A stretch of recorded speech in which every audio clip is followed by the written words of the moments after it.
לצעוק לריבונו של עולם, כי הוא אבא שלי, כי הוא אבא שלי. הקדוש ברוך הוא איתנו בכל מצב רוחני, הוא איתנו, שוכן איתנו, נמצא איתנו, אוהב אותנו ולעולם לא יעזוב אותנו. כשיהודי מחליט אני עכשיו פותח דף חדש, זה נותן לו כוחות אדירים להתחיל שוב לעבוד את השם יתברך.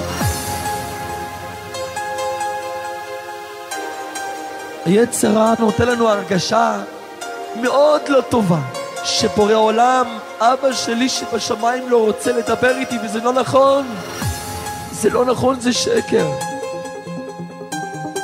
זה לא נכון, זה שקר. מה שאתה עושה לכבוד השם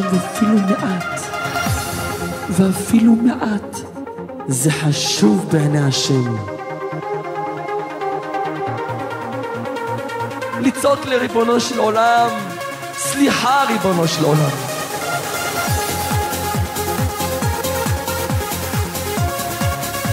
זה יהודי, יש ירידות עליות, וחשוב להמשיך להילחם,